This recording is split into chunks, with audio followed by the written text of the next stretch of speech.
Assalamualaikum warahmatullahi wabarakatuh. Nama saya Lingga Permatasari dengan NPM 12 12 0229, Prodi Akuntansi Universitas Yarsi. Jadi pada video kali ini saya akan melakukan penyembuhan data pada uji normalitas. Faktor-faktor yang mengidentifikasi data tidak normal adalah sebagai berikut. Yang pertama, terdapat data ekstrim atau data yang melebihi nilai maksimum ambang batas. Yang kedua, terdapat data yang bertumpuk, dan yang ketiga ada nilai mendekati 0. Nah, di sini ada jenis-jenis grafik histogram transformasi data tidak normal. Yang pertama ada moderate positive skewness, yang kedua ada substantial positive skewness, yang ketiga ada severe positive skewness, yang keempat ada moderate negative skewness. Lalu ada substantial negative skewness dan severe negative skewness.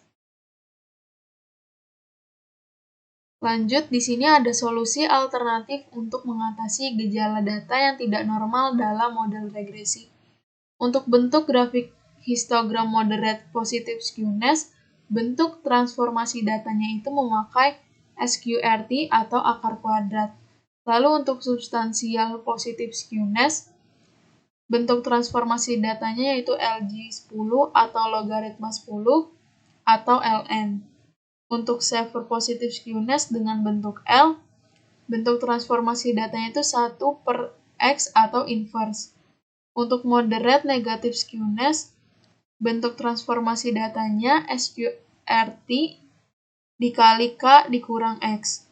Untuk substansial negative skewness, bentuk transformasi datanya LG10 dikali K dikurang X.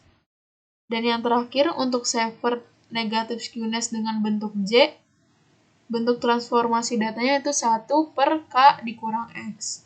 Nah, di sini kita langsung masuk aja ke dalam software SPSS-nya. Di sini sudah terdapat datanya dengan 5 variabel.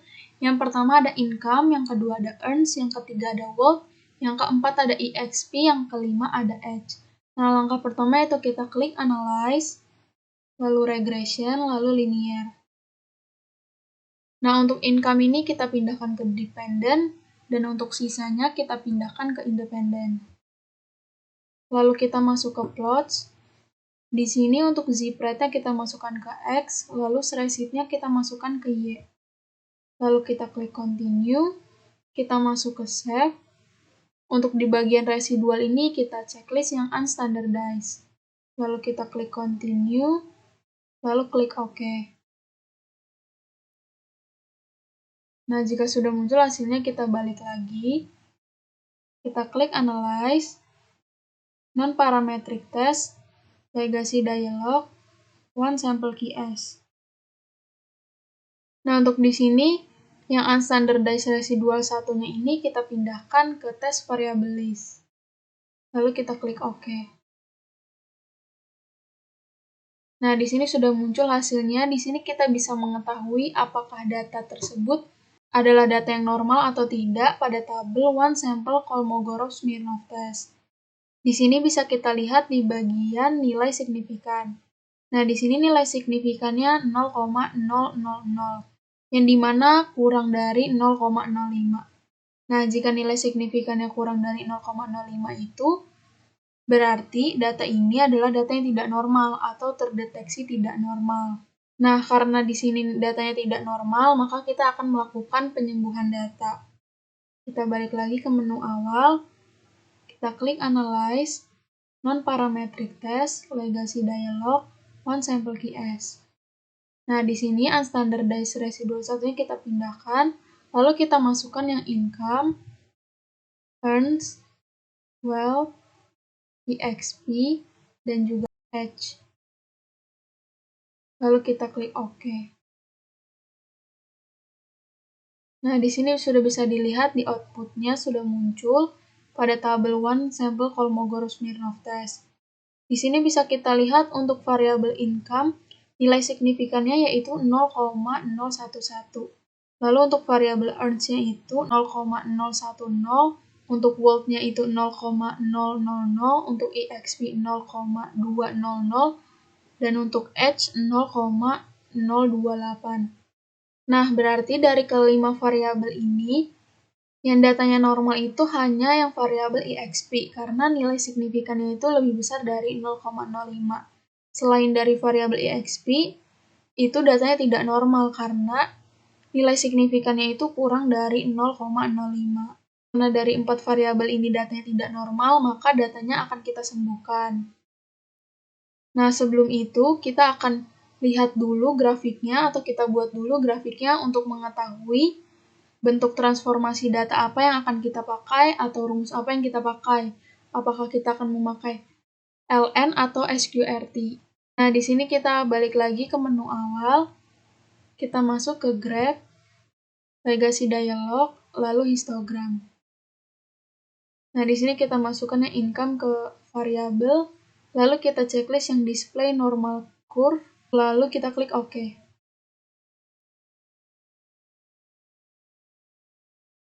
Nah, di sini sudah bisa dilihat untuk grafik income sudah muncul, lalu kita akan lakukan hal yang sama lagi pada variabel yang berikutnya.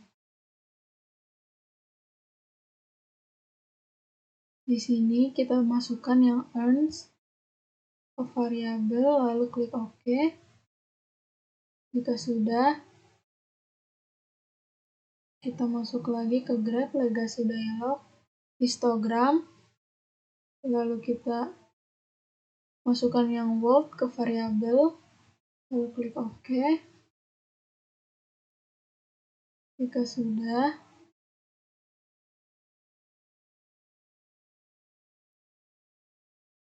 kita masukkan yang edge.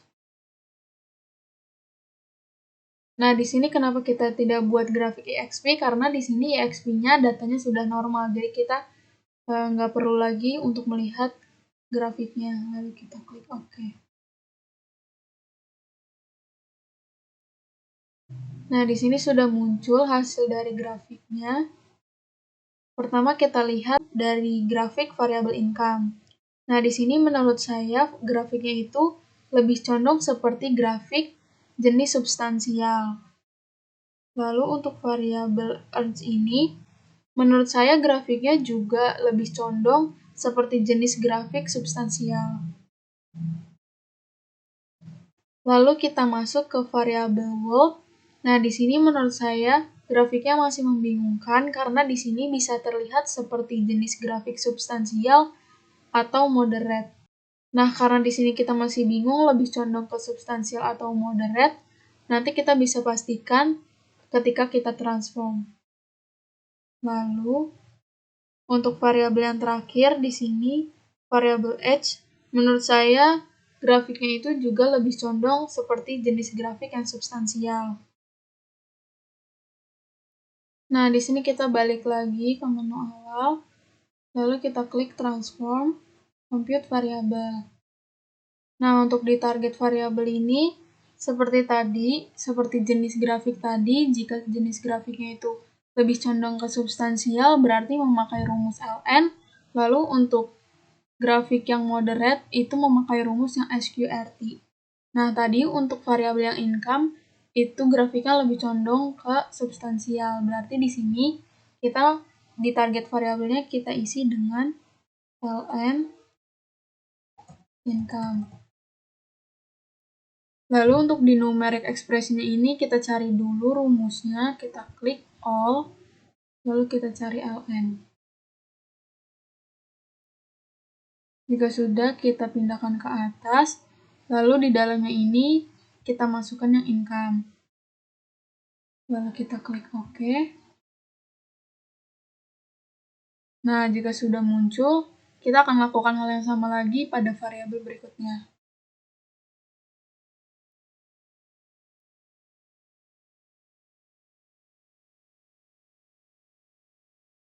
Lalu untuk yang earns itu tadi juga lebih condong ke substansial, berarti kita masih memakai rumus yang ln.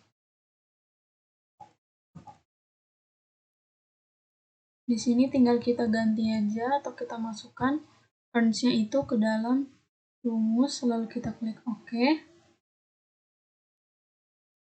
Nah, jika sudah, kita lakukan lagi pada variabel world.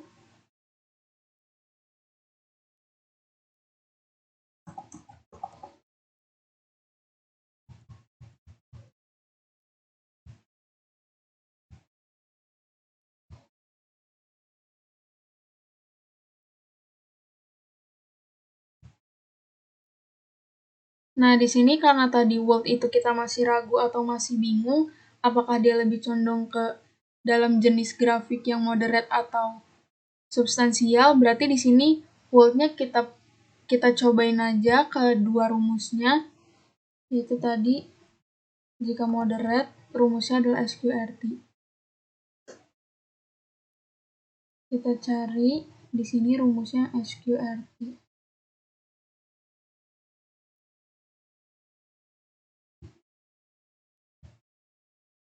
Lalu oke. Nah, jika sudah, kita lakukan lagi untuk yang variabel h. Tadi itu h lebih condong ke substansial, berarti kita memakai rumus yang Ln.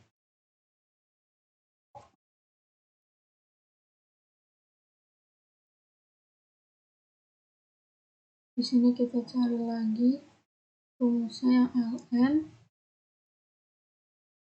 Lalu kita masukkan h. Lalu kita klik OK.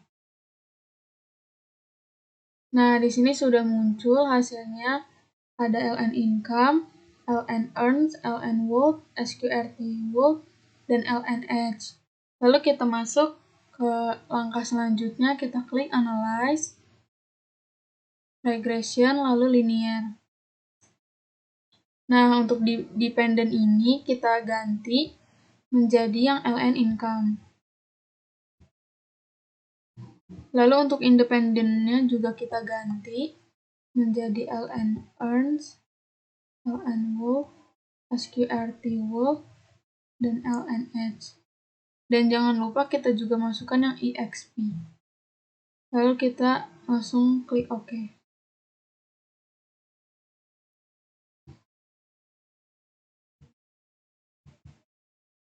Nah, di sini sudah bisa dilihat untuk res 2-nya itu udah muncul, lalu kita masuk ke langkah selanjutnya. Kita klik Analyze, Non-Parametric Test, Legacy Dialog, One Sample Key S. Nah, di sini kita pindahkan dulu semuanya. Nah, untuk kali ini yang kita pindahkan ke tes variable list itu yang unstandardized residual 2. Lalu kita klik OK. Nah, di sini sudah bisa dilihat hasilnya di tabel One Sample Kolmogorov-Smirnov Test. Di sini nilai signifikannya sudah 0,200 yang dimana sudah lebih besar dari 0,05. Nah, di sini berarti dapat dikatakan bahwa datanya itu sudah normal atau sudah sembuh karena nilai signifikannya itu sudah lebih besar dari 0,05. Nah, di sini karena kita ingin melihat detail dari setiap variabelnya, berapa nilai signifikan dari setiap variabelnya, kita kembali lagi, kita klik Analyze, Non-Parametric Test, Legacy Dialog, One Sample Key S. Nah, di sini unstandardized residual 2-nya kita pindahkan, lalu kita masukkan yang Ln income, Ln earns, Ln world, SQRT world, dan Ln edge. Lalu kita klik OK. Nah, di sini sudah muncul hasilnya. Untuk di variabel income ini, di Ln income ini nilai signifikannya 0,200, untuk Ln earns itu 0,200, untuk Ln world itu 0,080, untuk SQRT world itu 0,200, dan untuk Ln edge itu 0,088. Nah, berarti di sini bisa kita lihat bahwa semua variabel ini nilai signifikan atau datanya itu sudah normal karena nilai signifikannya itu semuanya sudah di atas 0,05. Nah, tadi kita masih bingung di bagian variabel world, apakah lebih condong ke substansial atau moderate. Nah, di sini bisa kita lihat atau kita bandingkan untuk yang memakai Ln world itu signifikannya sebesar 0,080, lalu untuk SQRT world itu 0,200. Nah, di sini bisa kita lihat bahwa nilai signifikannya itu lebih besar yang memakai SQRT world. Berarti di sini dapat dikatakan bahwa variabel world itu lebih condong ke SQRT atau lebih condong ke jenis grafik yang moderate. Selanjutnya kita akan melakukan penyembuhan data pada uji multikolonialitas. Uji multikolonialitas dilakukan dengan melihat nilai tolerance value atau variance inflation factor atau VIF pada tabel koefisien.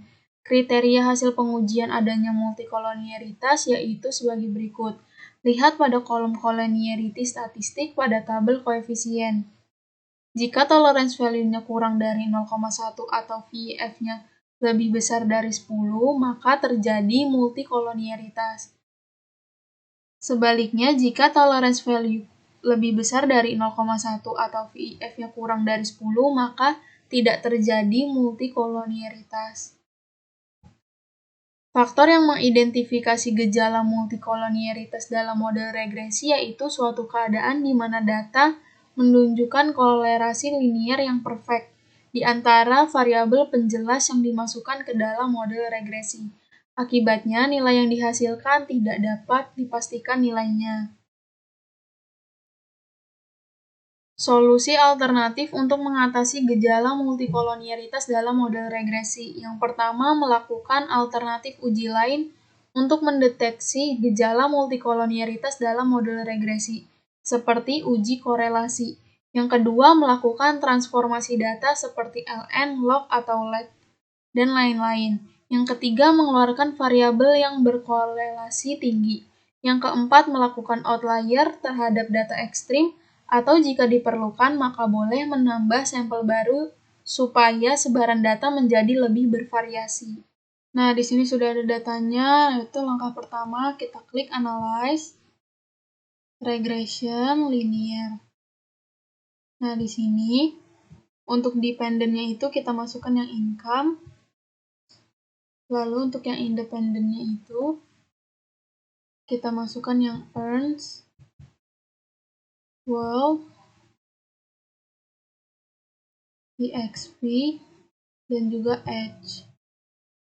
Nah, di statistiknya ini, kita klik yang model fit, collinearity diagnostic, lalu klik continue. Lalu di plots-nya ini, untuk Y-nya itu kita masukkan yang recit, untuk X-nya itu kita masukkan yang zipred. Lalu di bagian residualnya ini, kita checklist yang unstandardized. Jika sudah, kita klik OK. Nah, di sini sudah muncul hasilnya. Kita bisa lihat di bagian tabel koefisien, di bagian collinearity statistik, di kolom tolerance dan VIF. Nah, seperti tadi yang dijelaskan, untuk kriterianya itu, jika tolerance value-nya kurang dari 0,1 atau VIF-nya lebih besar dari 10, maka artinya terjadi multicol. Lalu sebaliknya, jika tolerance value-nya itu lebih besar dari 0,1 atau VIF-nya kurang dari 10, maka artinya tidak terjadi multicol. Nah, di sini bisa dilihat untuk variabel earns itu toleransinya sebesar 0,645. Nah, di sini yang dimana lebih besar dari 0,1. Lalu untuk nilai VIF-nya itu 1,551, yang dimana lebih besar dari 10. Nah, berarti untuk variabel earns itu dapat dikatakan tidak terjadi multicol. Lalu untuk variabel world di sini toleransinya itu 0,667. Lalu untuk VIF itu 1,500. Nah, di sini untuk nilai toleransinya itu juga lebih besar dari 0,1 dan untuk VIF-nya itu kurang dari 10. Berarti di sini dapat dikatakan variabel world itu tidak terjadi multicol. Lalu untuk variabel age itu nilai toleransinya 0,074. Lalu VIF-nya itu 13,562. Nah, di sini untuk nilai toleransinya itu kurang dari 0,1. Lalu untuk VIF-nya itu lebih besar dari 10. Maka di sini untuk variabel H itu dapat dikatakan terjadi multicol.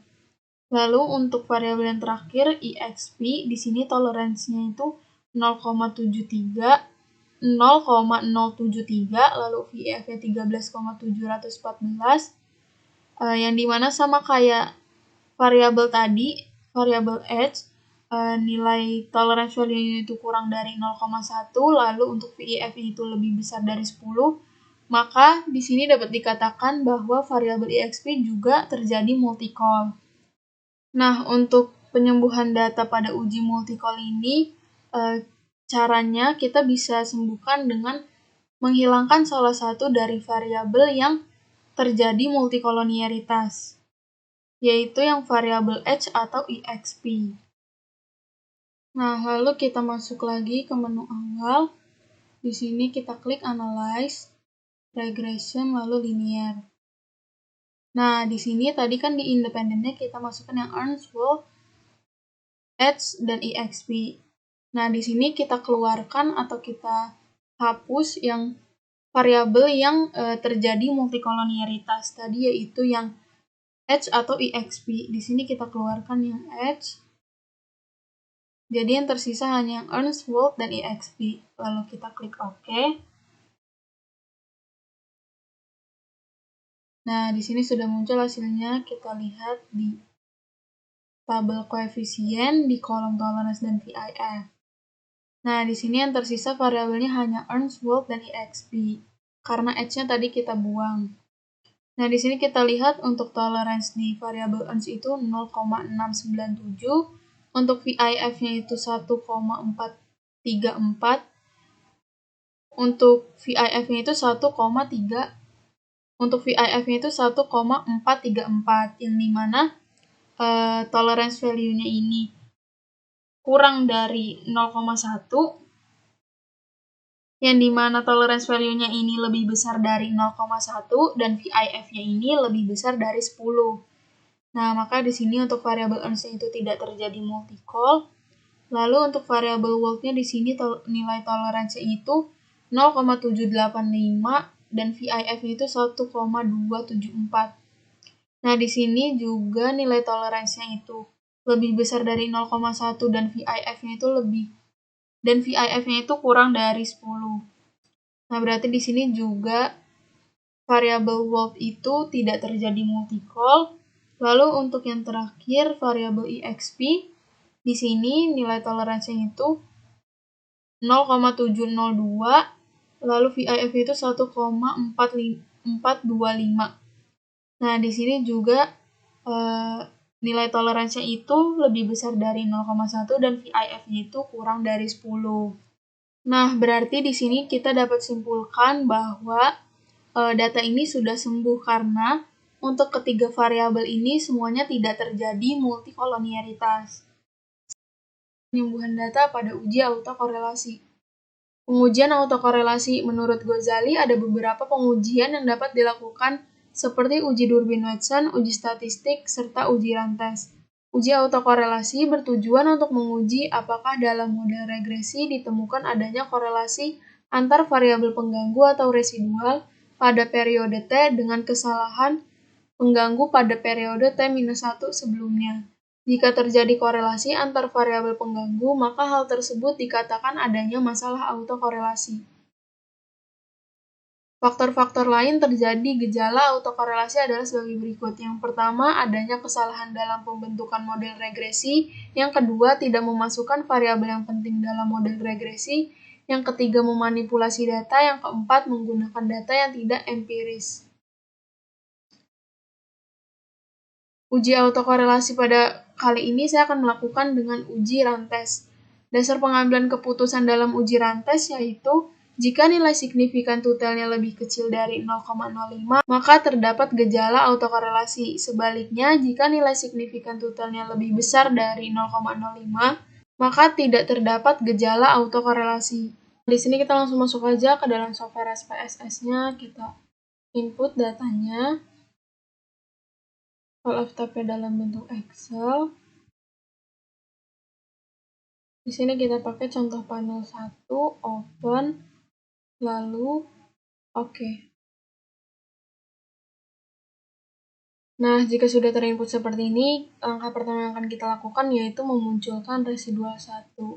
Kita klik Analyze, Regression, lalu Linear.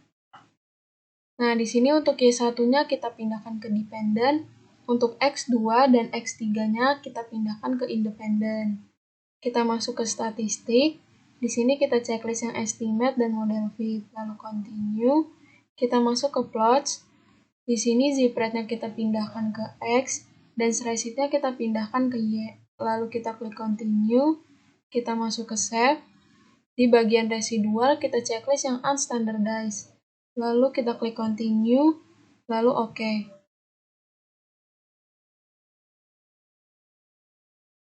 Nah, di sini sudah muncul residual satunya, lalu kita masuk ke langkah berikutnya yaitu uji autokorelasi menggunakan run test. Kita klik analyze, non-parametric test, legacy dialog, lalu runs. Nah, di sini kita pindahkan unstandardized residual satunya ke test variable list. Lalu kita klik OK. Nah, di sini sudah muncul di tabel run test. Nah, seperti tadi ketentuannya jika nilai signifikannya kurang dari 0,05, maka terdapat gejala autokorelasi. Sebaliknya, jika lebih besar dari 0,05, maka tidak terdapat gejala autokorelasi. Di sini bisa dilihat nilai signifikannya yaitu 0,000, yang dimana kurang dari 0,05. Berarti di sini dapat dikatakan bahwa datanya terdapat gejala autokorelasi. Nah, sebelum kita melakukan penyembuhan, kita akan melakukan uji normalitasnya terlebih dahulu. Di sini kita klik transform, compute variable. Nah, di target variabel ini kita ketik ln y1. Nah, di numeric expression ini kita cari dulu rumusnya di function group, kita klik all, lalu kita pilih ln, pindahkan ke atas, lalu kita masukkan y1, lalu kita klik OK. Nah, di sini sudah muncul hasilnya, lalu kita akan melakukan hal yang sama lagi untuk variabel x2 dan x3. Di sini kita ketik x2, lalu di sini kita masukkan x2, lalu kita klik OK.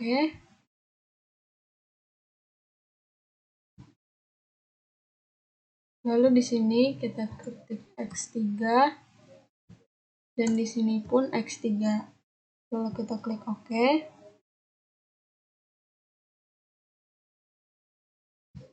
Nah, jika sudah muncul hasilnya di sini akan terlihat lny1, lnx2, dan lnx3.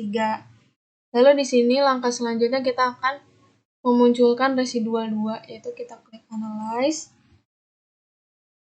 regression, lalu linear. Nah, di sini dependennya kita ubah menjadi lny1, independennya di sini juga kita ubah menjadi lnx2 dan lnx3. Lalu kita klik OK.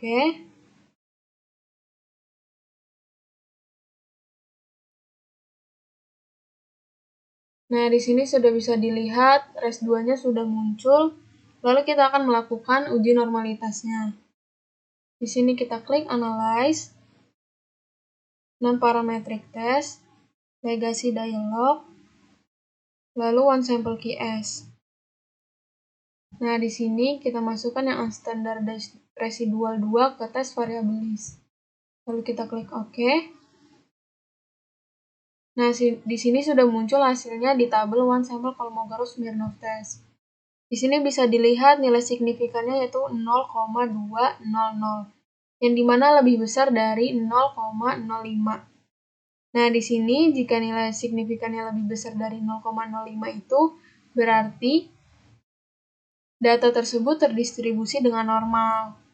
Nah, karena di sini sudah terdistribusi dengan normal, lalu kita bisa lanjut untuk melakukan penyembuhan data uji autokorelasinya. Nah, di sini langkah pertama yang akan kita lakukan yaitu mentransform lny1, lnx2, dan lnx3.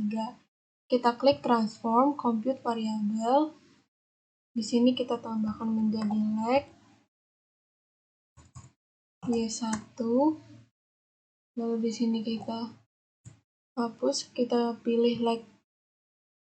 Lalu kita pindahkan ke atas. Di sini kita masukkan yang ln y1. Lalu kita klik OK. Nah, jika sudah muncul, kita lakukan hal yang sama lagi untuk variabel x2 dan x3.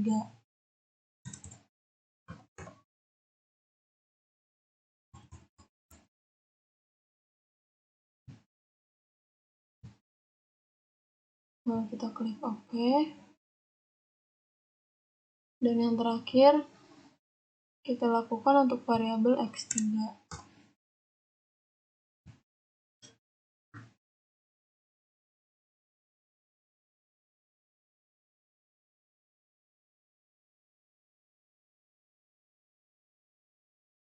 Nah, jika sudah muncul hasilnya, lalu kita akan memunculkan residual 3.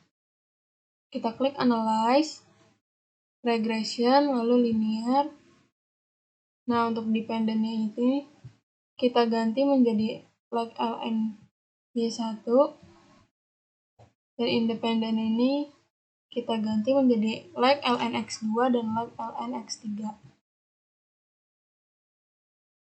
Lalu kita klik OK.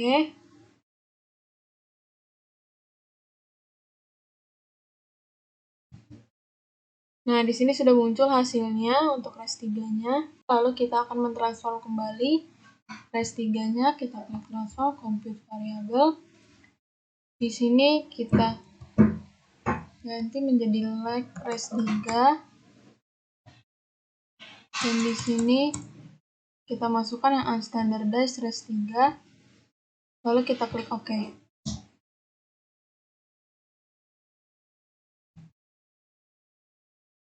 Nah, di sini sudah muncul hasilnya like res3-nya. Lalu kita masuk ke langkah selanjutnya.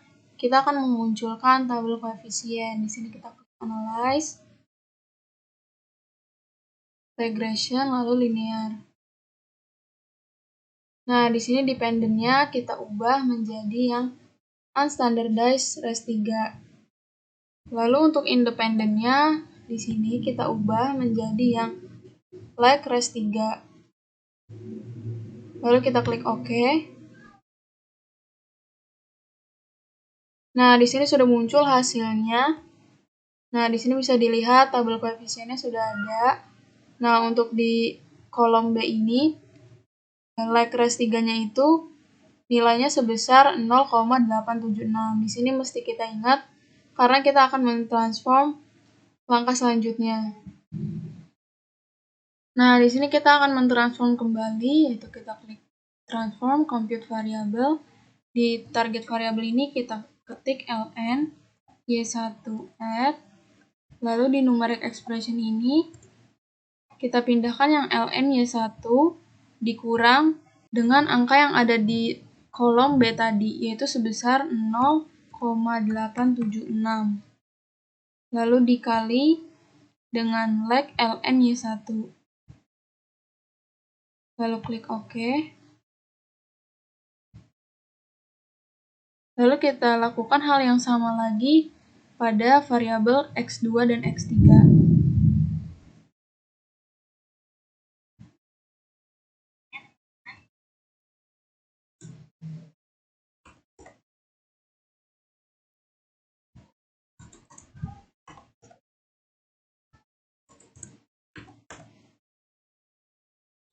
Lalu kita klik OK.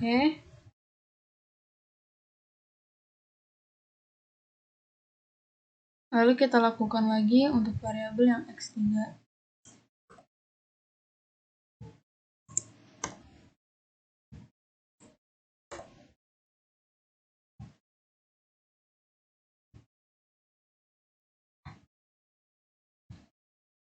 Nah, di sini sudah bisa kita lihat hasilnya sudah muncul untuk ln-y1, ln-x2, dan ln-x3. Nah, langkah selanjutnya kita akan memunculkan res5, yaitu kita klik Analyze, Regression, Linear. Nah, untuk dependennya di sini kita ganti menjadi lny1 add, lalu independennya menjadi ln-x2 add dan x3 add. Lalu kita klik OK. Nah, jika sudah muncul res5-nya, lalu langkah selanjutnya kita akan melakukan uji rantes atau uji autocall-nya. Kita klik Analyze, Non-Parametric Test, Legacy Dialog, lalu Runs. Nah, di sini yang kita pindahkan ke tes variabel di sini itu yang unstandardized residual 5. Lalu kita klik OK. Nah, di sini sudah bisa dilihat hasilnya tabel dari Rantes. Untuk bisa dilihat bahwa nilai signifikannya itu sebesar 0,429, yang dimana sudah lebih besar dari 0,05. Nah, jika nilai signifikannya sudah lebih besar dari 0,05 itu berarti tandanya data ini tidak terdapat gejala autokorelasi atau sudah terbebas dari autokorelasi. Berarti di sini dapat disimpulkan bahwa data ini sudah sembuh. Selanjutnya, saya akan melakukan penyembuhan data pada uji heteroskedastisitas. Solusi alternatif untuk mengatasi gejala heteroskedastisitas dalam model regresi. Berikut ini cara yang perlu dilakukan agar model regresi terbebas dari gejala heteroskedastisitas. Yang pertama, melakukan alternatif pengujian lain untuk mendeteksi ada atau tidaknya gejala heteroskedastisitas, seperti uji heteroskedastisitas dengan grafik scatter plot, uji Park, dan uji White.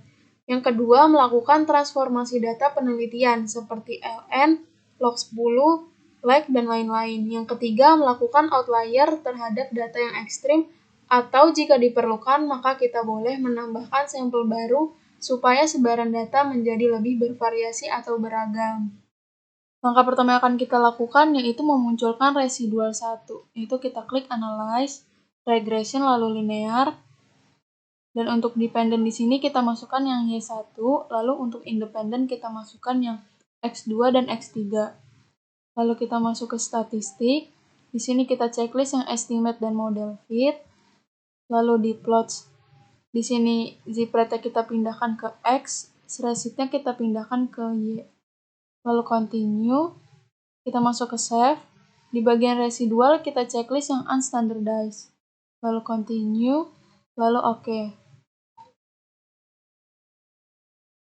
Nah, jika sudah muncul residual 1, kita akan membuat absolute residual 1, yaitu dengan cara transform compute variable. Lalu di sini kita ketik ABS res1. Lalu di numeric expression ini kita cari rumusnya. ABS, pindahkan ke atas, lalu kita masukkan yang unstandardized residual 1. Kita klik OK. Nah, jika sudah muncul, kita masuk ke langkah berikutnya, yaitu kita klik Analyze, Regression, Linear. Lalu untuk dependent ini kita ganti menjadi ABS res1. Nah, kita masuk ke bagian save. Di sini kita unchecklist unstandardized-nya, lalu continue, lalu OK. Nah, di sini bisa kita lihat hasilnya sudah muncul di tabel koefisien. Untuk variabel X2, nilai signifikannya itu sebesar 0,019, yang dimana kurang dari 0,05. Nah, jika nilai signifikannya kurang dari 0,05, itu berarti terdapat gejala heteroskedastisitas. Dan untuk variabel X3, di sini nilai signifikannya 0,890, yang dimana lebih besar dari 0,05. Berarti di sini dapat dikatakan bahwa variabel X3 itu tidak terdapat gejala heteroskedastisitas. Nah, karena di sini variabel X2-nya terdapat gejala heteroskedastisitas, lalu kita akan melihat pada variabel X2 ini apakah terdapat data outlier atau data ekstrim, yaitu dengan cara kita balik lagi. Di sini kita pilih graph, lalu legacy dialog, lalu bar. Kita pilih yang simple, lalu di sini kita pilih yang values of individual cases, lalu define. Nah, di bar represent ini kita pindahkan yang variabel yang terdapat gejala heteroskedastisitas, yaitu tadi yang variabel X2. Kita klik OK. Nah, di sini sudah bisa dilihat hasilnya. Nah, di sini dapat dilihat bahwa terdapat data ekstrim atau data outlier yang terlalu tinggi atau terlalu jauh daripada data yang lainnya, yaitu di baris 40. Kita balik lagi, kita cari data ke 40, lalu kita hapus atau kita hilangkan. Jika sudah, kita klik Analyze, lalu Regression, Linear, lalu kita klik OK. Nah, di sini dapat dilihat bahwa variabel X2 di sini nilai signifikannya yaitu sebesar 0,053, yang dimana sudah lebih besar dari 0,05. Nah, karena di sini nilai signifikannya sudah lebih besar dari 0,05, berarti di sini datanya sudah tidak terdapat gejala heteroskedastisitas, atau bisa dibilang data ini sudah sembuh. Sekian penjelasan dari saya, kurang lebihnya mohon maaf. Wassalamualaikum warahmatullahi wabarakatuh.